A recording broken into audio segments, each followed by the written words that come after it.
Another juicy mock draft Jets trade projected? We get into it and see what else the New York Jets could be doing as we react to a 7 round New York Jets mock draft. Let's go.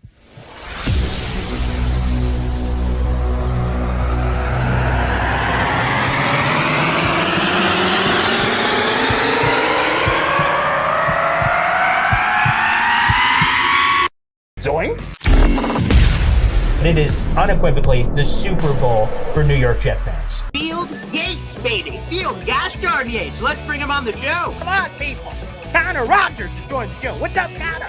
But Trevor gosh darn Sycamore, baby, for me, personally, my favorite New York Jet of all time. Wow, it's great to be on. What an intro that was right there. Paul, nobody does an intro like you, man. Paul, you give the best intro of literally any podcast that I've ever been. I'm gonna lose my gosh darn bananas.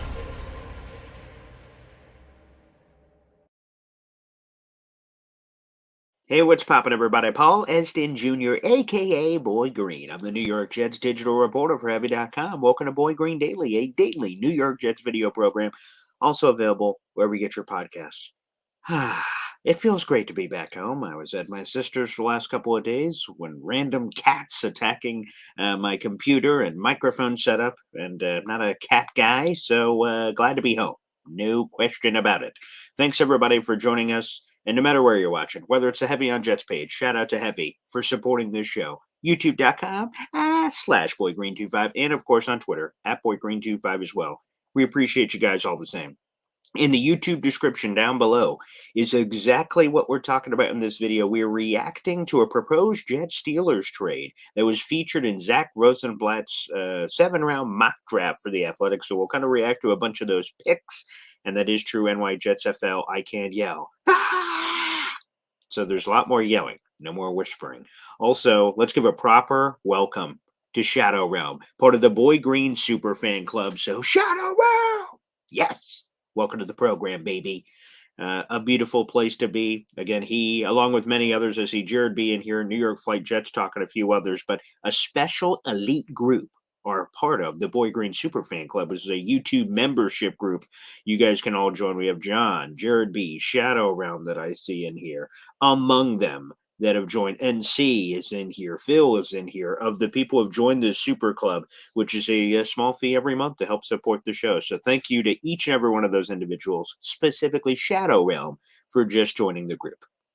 So without being said, let's get into it, everybody, in Zach Rosenblatt's mock draft trade. Now, this is what he had in there. The Jets trading back from 10 to 20 with the Pittsburgh Steelers, and the Jets got a bounty of picks for doing so. They got a 2024 second, 51st overall, a 2024 sixth. That ends up being a pick swap, more on that in a second, and a 2025 fourth. So the Jets trade back in the first round. They get a second-round pick that they didn't have, and they swap six-rounders. So they go from 185 to 195. So they drop back 10 spots with the Steelers, but they drop back 10 spots in the first round, pick up a second, and then a future fourth. I will be honest, and before we even talk about who was picked and everything else,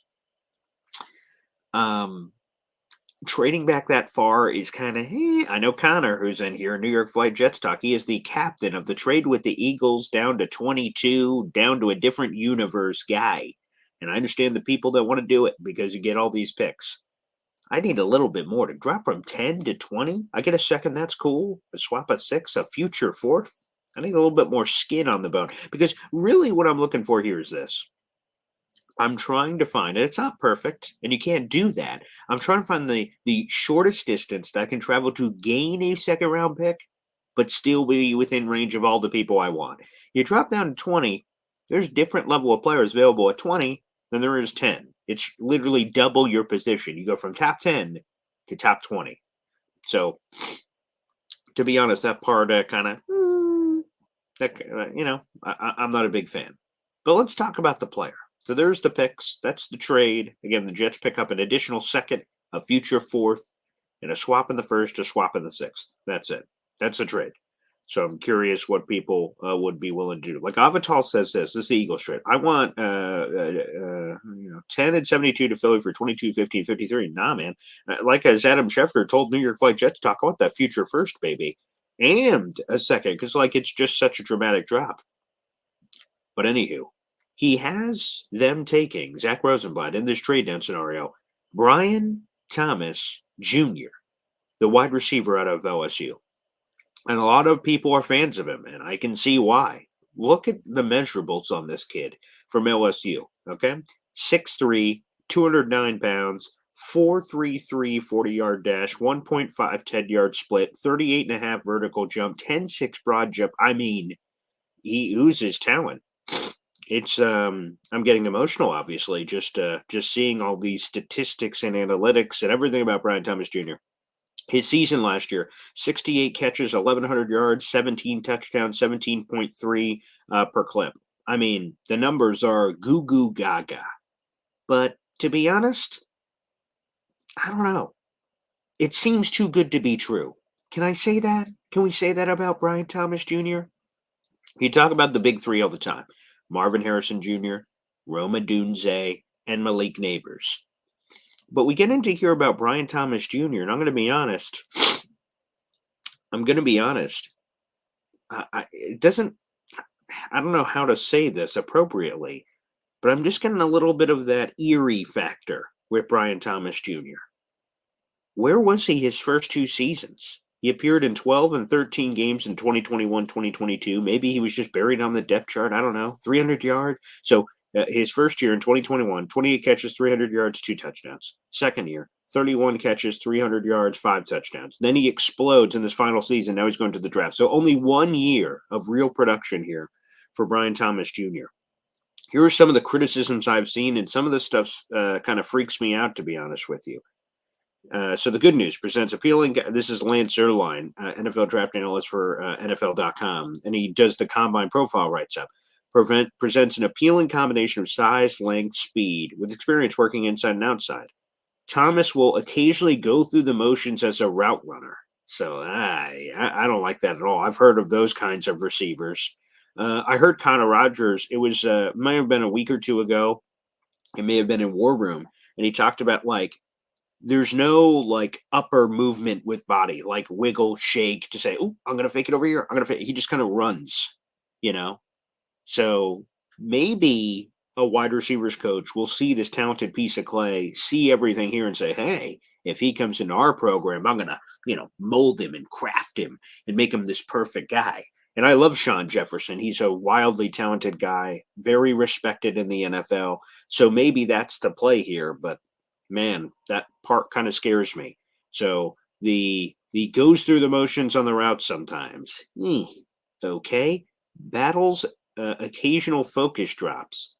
A guy who can sometimes be lazy on his route running and drops the ball. Can avoid contact by working back to the throw.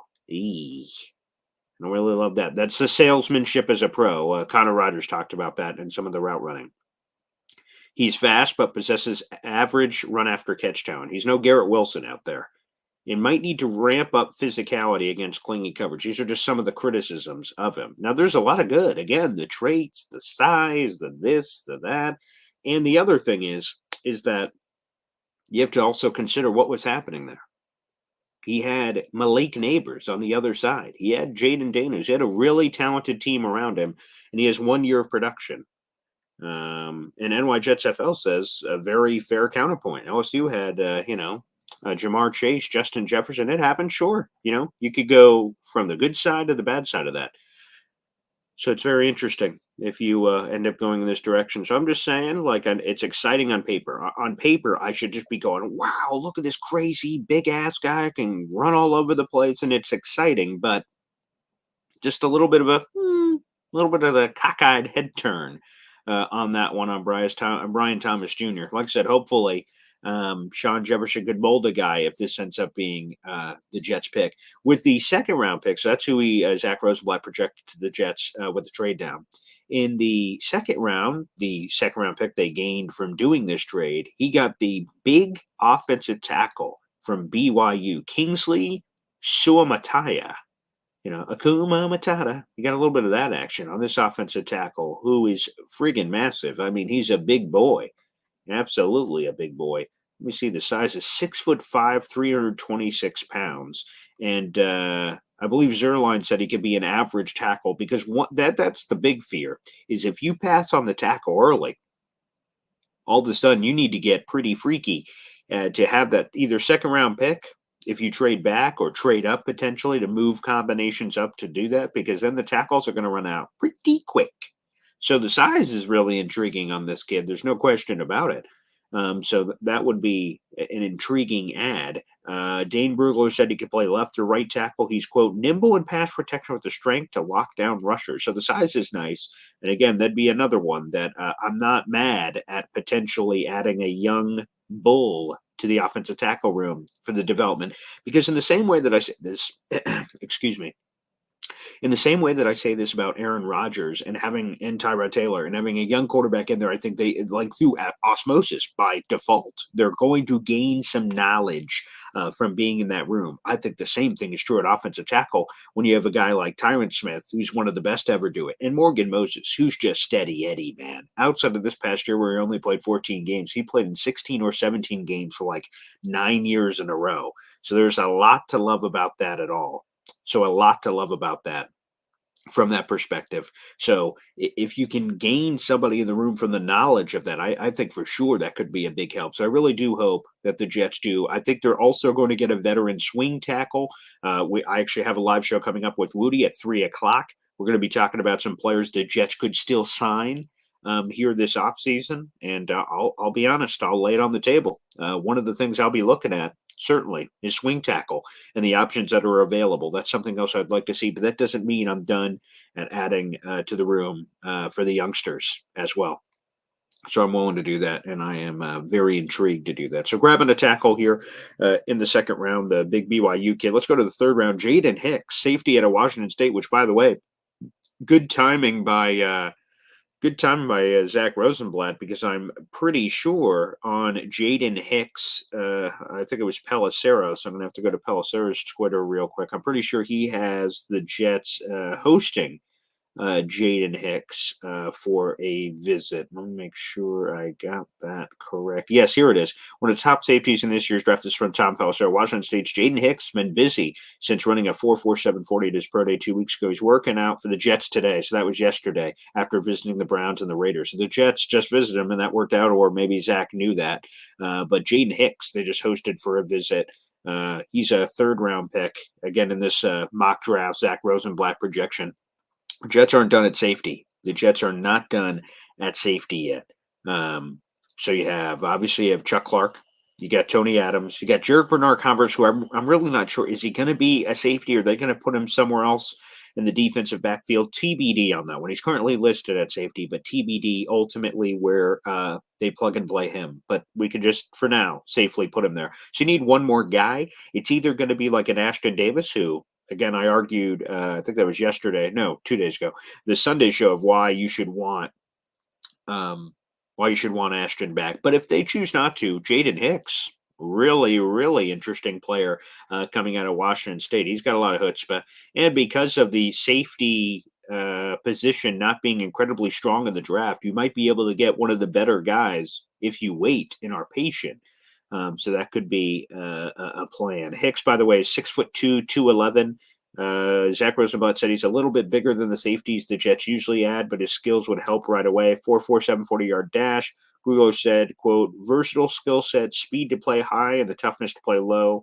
PFF described him as a tone-setting tackler, which I love. That was kind of a similar description, different positions ultimately, because Jamian was a linebacker for the Jets, but the tone-setting tackle guy. There from that perspective. Mel Kiper called him one of the best tacklers he's ever kind of evaluated. So high praise there. And of course, for my father, who I see is in the chat, and we were talking about this guy yesterday with Dom C. Zach Rosenblatt projection, Audric Esteem, the Notre Dame running back. He had him mocked to the Jets in the fourth round with the number 111th overall pick. And I've seen a bunch of Notre Dame games. This guy is a special kind of talent. There's no question about it. And plus, as we talked about yesterday, Joe Douglas's sweet spot over the last 4 years is taking a running back every year, but particularly taking one in the fourth round. He took LaMichael Pirine. He's also taken Michael Carter. He's taken other running backs, obviously, like Breece Hall and Izzy Abanikanda in the second and fifth. But fourth round is like that sweet spot. So this could be. Again, personally, I'd go veteran running back over rookie, but Joe Douglas's history says this is going to happen whether I like it or not. So he's interesting. Zach Rosenblatt said his team offers an intriguing counter to the more elusive, explosive traits of Hall and Abanikanda. 5'11", 221, wildly productive at Notre Dame, scoring 18 touchdowns last year, while averaging 6.39 yards per carry. Dane Brugler described him as a strong runner and compared him to former Seahawks running back Chris Carson. That's a great comp because Chris Carson just brought the nasty. Yes, that's a great call by NY Jets Flight FL or NY Jets FL. Jerome Bettis, very light. Yeah, he brings that Brutus beefcake, a little bit of chutzpah in the backfield, which I don't mind at all, bringing that power profile to the Jets backfield. Nice compliment. Short yardage plus. Again, just I think more so. So there is that factor into it. But again, I keep bringing this up. If things go the Jets' way, and Aaron Rodgers and the defense and everything looks as good as it is on paper, there's going to be games where the Jets just have to grind out the end of a game, and they're going to need somebody to fill that. Could be a Steen, who is a very, very talented player. They could take a dart throw at running back. Same story. We maybe all the running backs go in this big glut, and maybe the Jets can miss out on one of these guys. But because there's not like an elite top guy that's probably going to go in like the top 50, top 75, what have you, then there can be kind of this second half run in the third and fourth rounds, respectively. Maybe it starts mid to late second. Maybe that could be ultimately where this running back run really starts getting freaky. And this is the polarizing pick. The Jets dipped their toe in the quarterback waters with their other fourth-round pick, which was a trade swap with the Baltimore Ravens, now at 134 for the New York Jets. Jordan Travis, the kid out of Florida State. Again, he's hurt or coming off a very serious injury, obviously, but the thing is that shouldn't really matter for the Jets because he's QB3. So if you could get a guy who's sliding for that, that could be spectacular. Travis is an interesting guy. He put up video game numbers last year at 20 touchdowns, only 2 picks, got hurt. Florida State was balling. He's a 6'1", 200 pounds. Dane Brugler said he's got an adequate arm and can help protect himself with his legs. I saw him a little bit here in ACC country against Syracuse, and just over the last couple of years here in ACC land, they need a young guy in the room, and you guys can all kind of discuss whoever you want that to be, whether it's Travis or one of the other guys. But they do need a young guy in the room. And if that's Travis, phenomenal. If that's Pratt, if that's Hartman, if that's whoever, I'm cool with the Jets kind of really investigating these waters pretty heavily to find out. And then just a couple of dart throws at the end of the draft. Late day 3, we have Daquan Hardy, the cornerback out of Penn State. Could bring you some special teams and maybe give you some Brandon Eccles-ish action. Round 7, Matt Lee, the center out of Miami, a bigger, tall center, kind of sort of a la Joe Tippmann. He's 6'4". And then Nathaniel Watson, the linebacker out of Mississippi State. That rounds out the Zach Rosenblatt draft there. So interesting. Muy interesante. The trade, again, I'm all for the creativity of trading back. To me, that's a little bit far, but hey, different strokes, different folks. All right, let's get into some of your questions. Let's get into some of your comments. All right, let me see here. Good morning, everybody. Good morning, good morning. Avatar. If the Jets trade down and want a legit route runner as wide receiver 3, the proposed Pittsburgh deal, however, might take us out of the R. Wilson and Ricky Pearsall territory. The proposed Pittsburgh deal, however, might take us out of the Wilson-Pearsall territory. I think it could put them in it. You might have to do a double trade back potentially, unless you're just getting froggy and taking Pearsall at 20, I guess. Phil, I'd be most happy we get Alt, Harrison, or Neighbors.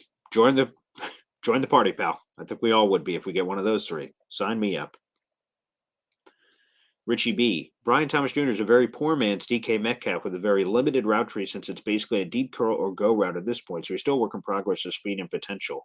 Yeah,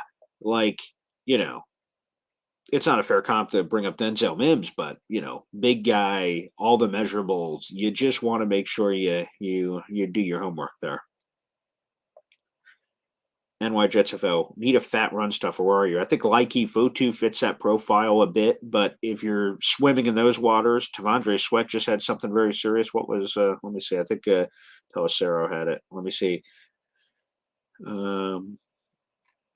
Yeah, this was from Tom Pelissero. Tavondre Sweat, the Texas defensive tackle, posted a $3,000 bond after a Sunday arrest on suspicion of DWI. His pre-draft process and a chance to explain the situation continues. Yeah, now it's different. Obviously, I want to make that clear. But when people are going to the combine and they get flagged for pot, although pot's like legal now, and it's different perception wise, but still, like when you were tested for marijuana at the combine and people were flagged, to me, it was a much bigger story than smoking a doobie. Okay. Uh, the thing was the smart test. If someone was dumb enough to smoke pot and then you get to the combine and then you get flagged, if they were blatant, like they understood that there was a test there and they still did it, that's like the dumbass test, as my dad used to call it. That's when a bigger red flag about other things. Now, this obviously is not that.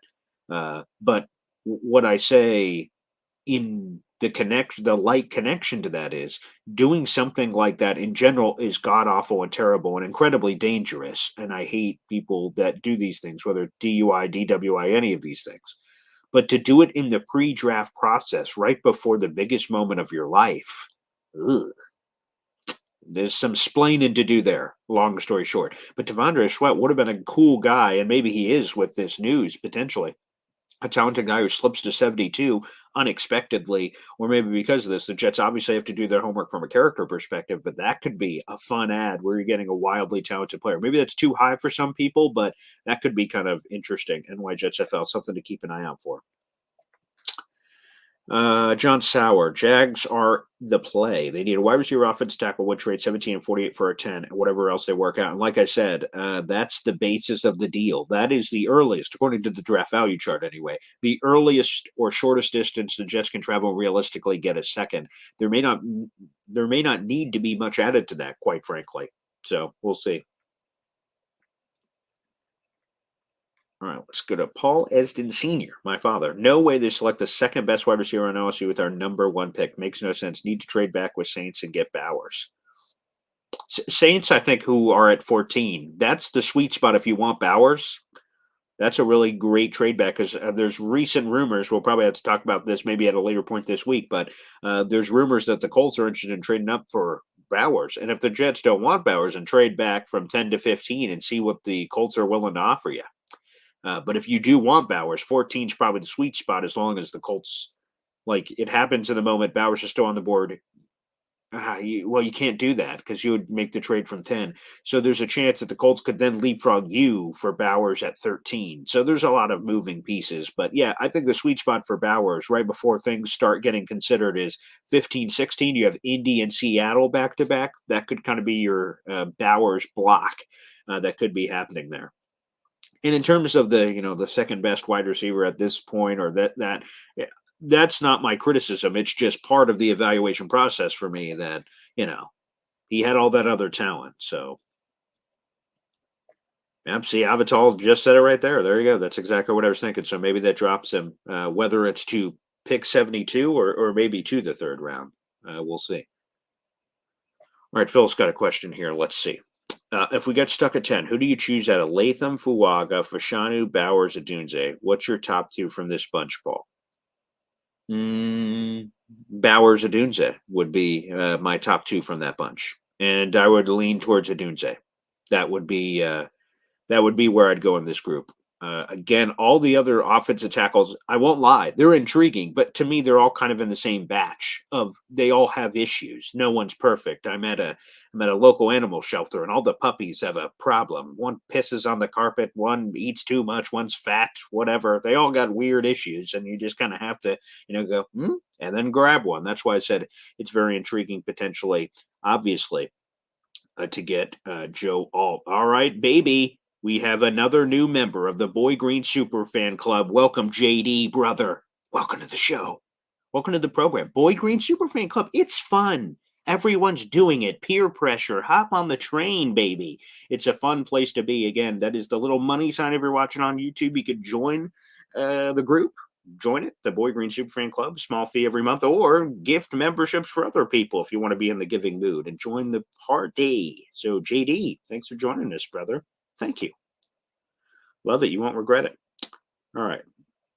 You like the dog analogy. I'm glad. Yeah. Yeah, there you go. You are welcome, Phil. There we go. All right. Peter Campisi here. Forget Bowers. Build your house on a solid foundation, not on sand. The offensive line must be our rock. Again, if the right guy's there, I'm not willing to force the pick. But again, to me, if you miss out on Alt and Fashanu, I think Fashanu is going to be there too. But if you miss out on Alt and Fashanu, then to me, the rest of the group is kind of the same. It's a bunch of right tackles that maybe if you squint can flip to left. And then if you're in that pool of a lot of guys, you evaluate the same. I don't know. I haven't been in the Jets draft war room, so I'm not sure what it looks like for them. But if you're in the same pool where all the offensive tackles look similar, then you can trade back in theory, still get insert one of those guys plus assets. So that's how you'll have to evaluate it. Okay. Shadow Realm. Devon Achane, Mostert, Stevenson, James Cook, Josh Allen. Stopping the run in our division definitely is an underrated need, no question. And Miami's kind of got that double dip with obviously Achane, Mostert. Stevenson's a super underrated running back, but he's been injured a lot. The rest of the room got blown up. I don't know who else. Zeke is still a free agent, so I don't know who else the Patriots have. And you think with a team like that, we don't know. Probably they're going to take a quarterback at 3 or trade back, but let's assume quarterback at 3. They're going to want to surround him around a good offensive line and run the football to help out the young quarterback. And James Cook, I don't want to be giving the Bills advice to help them get better, but like they don't run the ball nearly enough. Like they get things going, they're running the ball, and James Cook is gashing the hell out of defenses, and then they get away from it just because perhaps they're just so intrigued. Oh, but we have Josh Allen to throw around the ball. So if I'm Buffalo, I'm running the football a lot more. You're 100% right, Shadow Realm. And I think some of the numbers are a little skewed for Jets run defense last year because obviously the Jets never held a lot of leads. So teams just ran the ball against them. I looked up this number.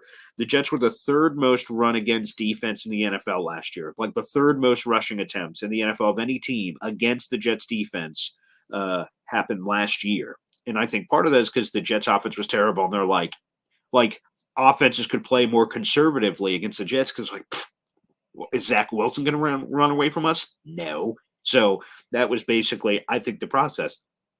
And thus the numbers look a lot worse because teams tried to run it a lot more. So the numbers gave out in that direction. So I think that is a little skewed when you look at it. But no, it is. I think the results are skewed. But your process, Shadow Realm, is 1,000% true. You do want to, kind of like, a storm's coming. You want to get the 2x4s on the windows. Let's kind of and just kind of like board up the house. You want to board up the house, and run defense is a great way to do that. Okay. Phil says, oh, wait, whoops, I missed it here. Okay, here's a comment. Here it is. You guys are commenting so fast, I can't even keep up. Will Bowers, Phil on YouTube says, will Brock Bowers be able to be quick enough to get that yak of the next level? I think so, because if he can't, then you can't draft him, because he doesn't have the size. And the trait that you're counting on that's going to translate to the next level is his ability to basically be a running back with a football in his hands. And if you don't believe after he catches, as we hear from, who is that from the Ringer? Ben Solak. Ben Solak said that the thing that Brock Bowers can do is he can turn a 5 or 10 yard play into a 15, 20, 25 yard play. And if you don't believe he can do that, then Brock Bowers shouldn't be on your board, because that's going to be his superpower at the next level. The ability to, shed off tacklers like a running back would. That's the key. Yak. Quick dump offs, normal tight end things, and non-normal tight end things. Going in the backfield, jet sweeps, all this crazy stuff they can do. So again, that is the DNA of the decision. If you don't, then no, he shouldn't be on the board. William says, if Alt falls to 10, fans will go nuts. Maybe not more nuts than Mike Francesa threatening to shoot people, but yeah, that would be a great need. That'd be a great hit. A freak out move of awesomeness, as far as I'm concerned. Yeah, people, you want that offensive line. Let's make it happen. Okay. Let me catch back up. So JD, again, welcome. That's awesome. Let's go to Nick, another member of the Boyd Green Super Fan Club. Any stock in picking up a dynamic tight end as another pass catcher? Absolutely. Now, to me, at least, as I kind of see the tight end room myself, or tight end position, rather. We're going to have a few draft experts joining us. I'm resetting the deck. We normally have a ton of awesome guests that join us beyond my normal Boy Green Daily. So I'll keep you guys posted. I've put out a couple of lines in the water to bring in some big time guests here on the show. So stay tuned for that. But I kind of see Brock Bowers and then everybody else. That's kind of how I see it. But maybe the Jets will find somebody else in this class, like a Jaheim Bell or, the Texas kid, or, I'm trying to think of other people in the class that stand out. They're just not at the same level as Bowers. But I'm intrigued by your idea, the basis of it, Nick, which is that, you don't just need a wide receiver opposite of Garrett to open up Garrett. And I know we have Mike Williams, but again, the long way to go from the torn ACL kind of gives me the heebie-jeebies. There's no question about it. But sure, 100%. You have to think creatively offensively.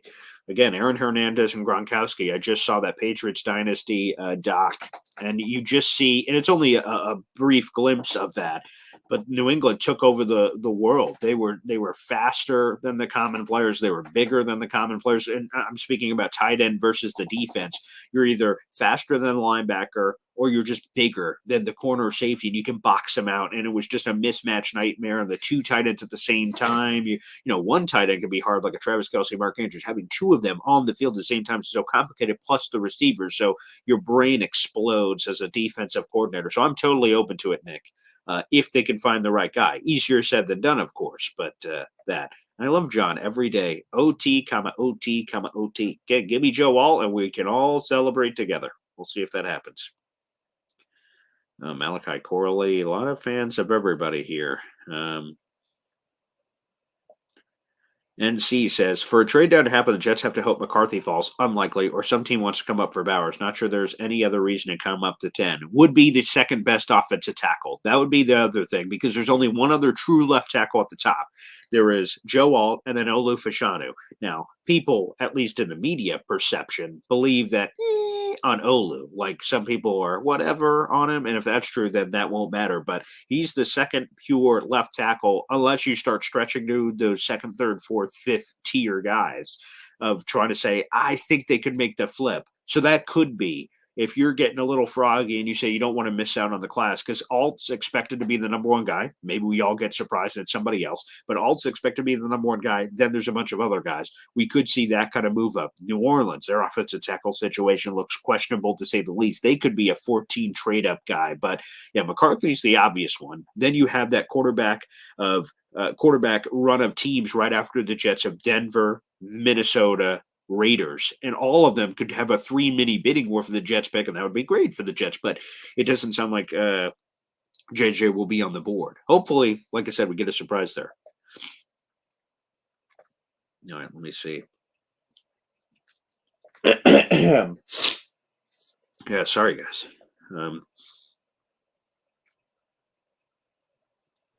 Okay. All right, I will open up the phone lines here, and we'll wrap up the show there, but I'll also answer any other comments here. Let's see. Back to Nick again. Yes, that's a layer of protection. Yeah, that's true. Pass protection is good for another tight end for Rodgers. Plus, the last few Super Bowl winners have had go-to tight ends. Yeah. There's a compelling case to be made. Look at Travis Kelce, the last couple. Johnny, Boy Green, did you see the eclipse yesterday?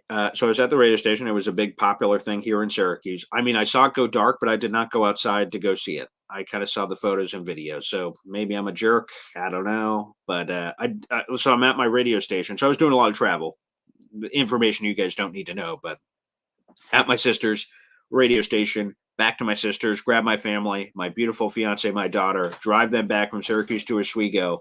It takes about an hour. Then from Oswego to Syracuse back. And I made it back to the radio station about 2:45. And then for us, the eclipse thing happened at like 3:20-ish or something like that.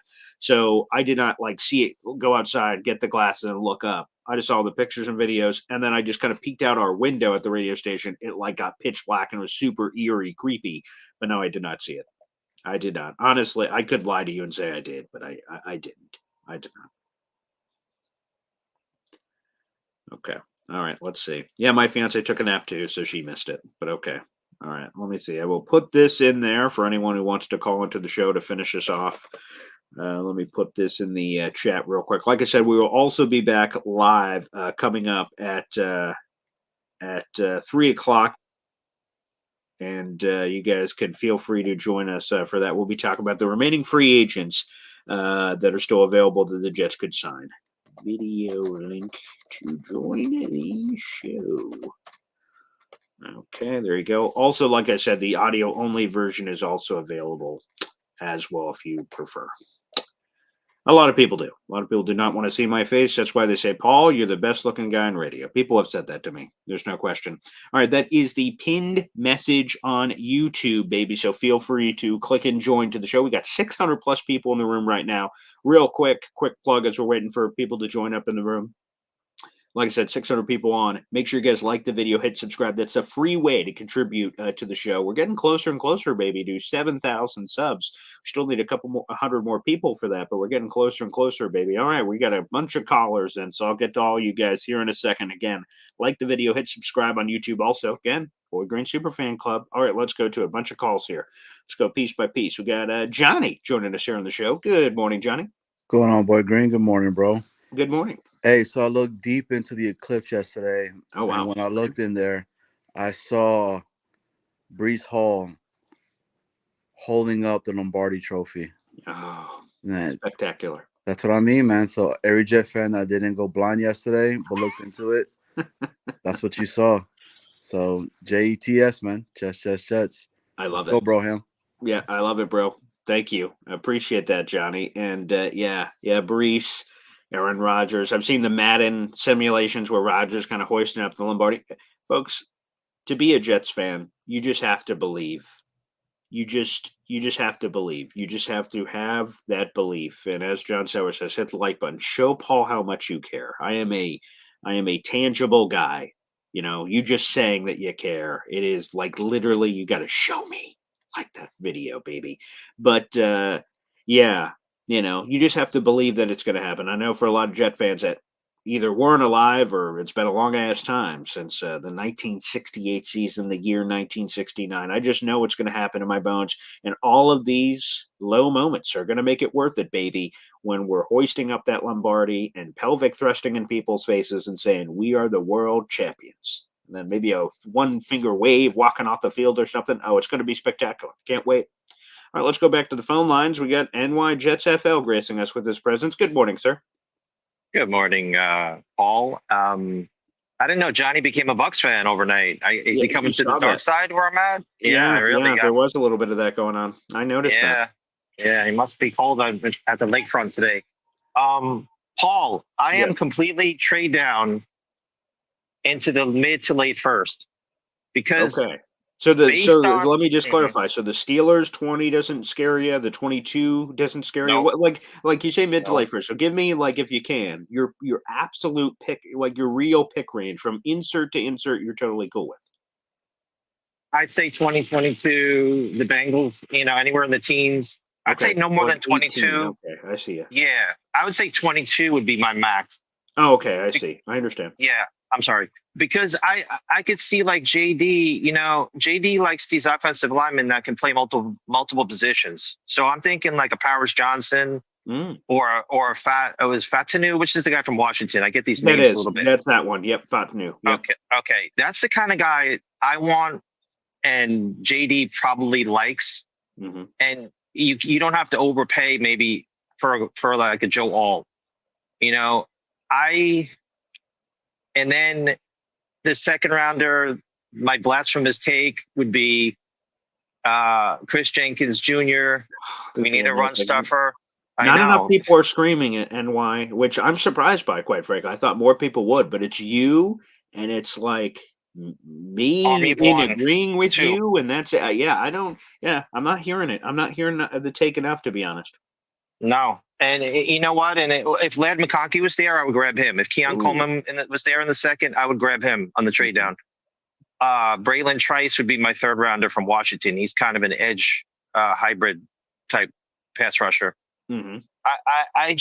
I am comfortable trading down, and AVT plays multiple positions when he's healthy. That's the kind of guy that JD seems to gravitate to. Mekhi was kind of that was a little out of the box maybe for him, but maybe he learned his lesson. I don't think he's going to go down that road again where he goes for a Mackay, and maybe this is not what we should be doing at this point. What if Joe Tippmann gets hurt?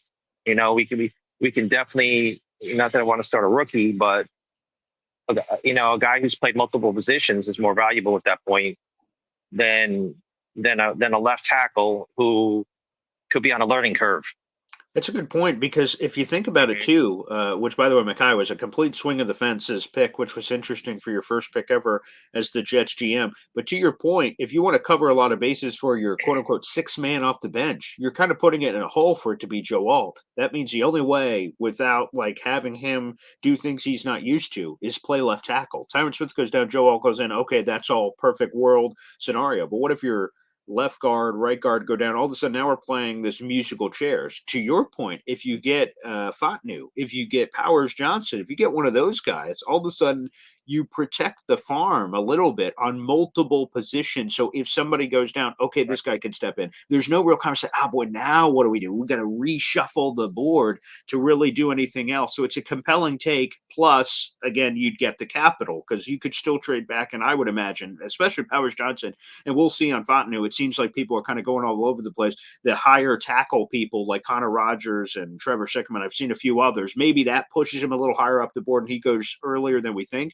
But even him, I still think if you go into 15, 16, 17, 18 plus, all of a sudden you're still getting your guy, which is the perfect world scenario, and getting the pick. So you do fill a lot more holes. You feel even better about the depth of Rodgers beyond Joe Alt. Joe Alt's kind of a future play, to be honest with you. The other guys are the now and future. You kind of get a good combination there. Yeah, that's why I'm really not afraid. I actually want to be like Allen's take of his trade with the Eagles. I'm completely happy getting a second and whatever he will swap a third for a second. Twos is the trade he keeps putting out is the first round swaps are going 10 to 22, and then you pick up they get like 50 and 52 or something like that. I'd have to go back and look, but something like that. But I'm totally comfortable. And if we do take a Chris Jenkins, which like we're an army of two here, I would say, Jalen Polk, you got some guys in the third round, or you can maybe move back up into the second and get a wide receiver. That would be a home run draft for me right there. An offensive lineman who can play multiple positions, a young stud run stuffer who we desperately need. And he's a game wrecker too. He's not just a big body in the middle. That guy can, rush the passer too. He's got some skill to him. I don't know, Paul. Like I said, we're an army of two. So, wow. Maybe we can combine everything together again. That trade that Avital submitted was the Jets getting 2 second-round picks in this year's class plus the first-round swap. That could equal everything that you just – if you wanted a dream list of your whoever offensive lineman, Fatnu, Powers Johnson, whatever, your Chris Jenkins at the earlier pick, and then the other one is whatever other wide receivers available, whether it's Pearsall, if that's still too early for him or too late for him, rather, like he's gone already. It's one of those guys, and bang, bang, bang, plus you have 72 obviously still. You get interior offense line, you get a run stuffer, you get wide receiver. Those are all impact players or / like protects you from that insurance. Wow. That's compelling. Okay. You've just given me a new perfect mock draft idea in my head to like kind of dream about at night. All right, Paul. Well, you have a good one. You got other callers, so I appreciate the time, Paul. Yeah, thank you. NY Jets FL joining us here on the show. Wow, compelling stuff. That is compelling stuff. Okay, you guys have given me new ideas to consider there. There's no question about it. Wow, that's compelling. All right, let me answer a couple more of these real quick. All right, where was that other comment I just saw? Let me see if I could get to you real quick, whoever that was. All right, Bill, welcome. Welcome into the chat. Kareem, nice to see you. Johnny, Dakota's, Riches. Okay, let me see. Yes, we do not have a backup center yet. Again, that's another one I got to put on my list for later. Connor McGovern, come on down, baby. It seems like he's not getting interest again. Remember, they signed him. That was last year, week of the draft. Week of the draft, they brought Connor back. So, hey, do a discount double check, baby. Let's bring him back.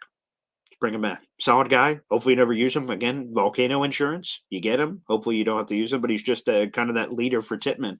Tittman gave him so much credit for the transition from college game to the NFL and watching tape and stuff. Like, Connor's a pro. Connor's a pro. Connor McGovern ain't going to the Hall of Fame, but boy, he's a pro's pro. And that's a good guy to have in the room. Plus, he's got that versatility. I don't think the Jets have ever used him in it, but he played a little guard in Denver. So kind of the same level of versatility potentially. That's what I'd be looking at if I was the New York Jets. All right, everybody. Thanks for joining us here for Boy Green Daily. Make sure you guys like the video, hit subscribe. Again, whether you're watching live or after the fact, become a part of the family. And also the Boy Green Super Fan Club is always available for you guys to join. We're getting new members every day. I love it. So cool. Thanks, everybody, for tuning in. We'll be back live at 3 o'clock. Boy Green meets Woody. We'll be talking about the top 5 free agents the Jets could still add to the roster this offseason. We're talking about veteran free agents, so we'll see what else the Jets can add. Me and Woody will be back live at 3 o'clock. Hope to see you guys there. Peace out. God bless, and we'll take care. Take care. We're here in April, baby. Draft's coming up. Let's go. See you.